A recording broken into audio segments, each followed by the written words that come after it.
Bonjour nos chers Congolais-Solois. Aujourd'hui, nous allons parler d'un sujet sensible mais essentiel. Qui est véritablement l'homme le plus dangereux pour l'Afrique noire? Frères et sœurs, posons-nous une question simple. À quoi peut servir pour un Africain vivant en Afrique aujourd'hui un doctorat en langue et littérature française? Quel est l'impact concret de ce type de diplôme sur le développement de nos sociétés?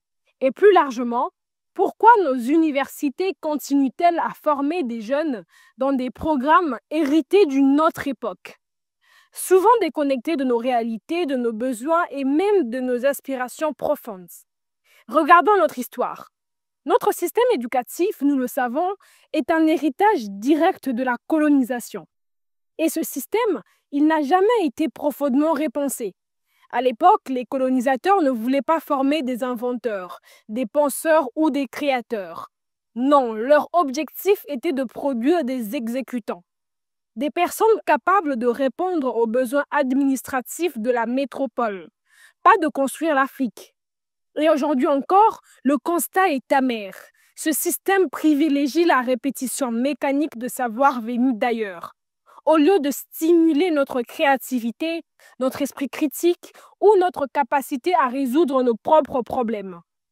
Résultat, des générations d'intellectuels qui, parfois, sans se rendre compte, reproduisent des schémas destructeurs, déconnectés de la réalité de leur peuple. Alors, soyons clairs. Chers frères et sœurs, ce ne sont pas les paysans analphabètes qui pillent les caisses de l'État. Ce ne sont pas les villageois qui signent des accords économiques désastreux. Ce ne sont pas les illettrés qui gèrent mal nos ressources naturelles. Ceux qui portent une grande part de responsabilité, ce sont bien souvent des élites instruites, diplômées, qualifiées, mais aliénées. C'est pourquoi, si nous posons la question « Qui est l'homme le plus dangereux pour l'Afrique ?», la réponse n'est pas celui qui n'a jamais été scolarisé.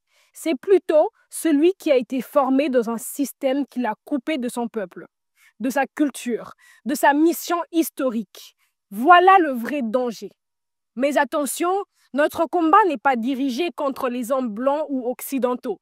Non, notre véritable objectif est ailleurs. Reconstruire un modèle de société fondé sur nos propres cultures. Un modèle qui nous ressemble, dans lequel nous pensons par nous-mêmes et trouvons nos propres solutions. Nous ne voulons pas imiter des modèles étrangers, mais puiser dans nos traditions, dans nos histoires, dans notre héritage ancestral, pour bâtir un avenir solide. Comme tous les peuples du monde, nous voulons décider librement de notre destin et de la gestion de nos richesses. C'est cela, l'autodétermination. Et permettez-nous une image, à l'instar du lion qui attaque la hyène, non pas par faim, mais pour protéger ses petits, les peuples noirs et africains doivent se lever, non pas par haine, mais pour défendre leurs intérêts, affirmer leur dignité et gagner le respect du monde. Il faut aussi comprendre une chose. La création d'entreprises, la naissance d'une économie solide, exige des entrepreneurs. Et un vrai entrepreneur, c'est un innovateur. Il est donc impératif que nous, populations africaines, nous engagions pleinement dans une dynamique de création, d'innovation et de compétitivité. Mais pas à l'aveugle, à partir de nos réalités, de nos contextes, de nos besoins. Voilà pourquoi l'éducation doit être au centre de tout, mais pas une éducation qui reproduit le passé.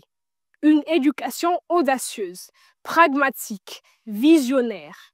Une éducation révolutionnaire. Une éducation qui nous libère. Voilà nos chers Congolais-Solois. Aujourd'hui, nous avons parlé de ce sujet sensible. Qui est véritablement l'homme le plus dangereux pour l'Afrique noire? Et ensemble, nous avons vu que ce danger n'est pas dans l'ignorance, mais dans une éducation qui ne nous appartient pas encore. Nous espérons que ce sujet vous a plu et qu'il suscite en vous des réflexions, des discussions, des remises en question. Continuons ce combat intellectuel et culturel, parce que l'avenir de notre continent en dépend. À très bientôt pour un nouveau Lisso. Stay tuned for Black History, Society, and Culture. Want to be entertained with more Black trivia and much more facts? Well, this is a place to go.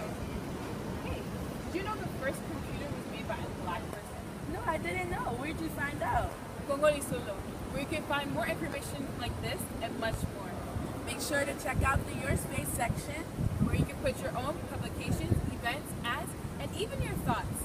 Want more information? Go to www.congolisolo.net. Congolisolo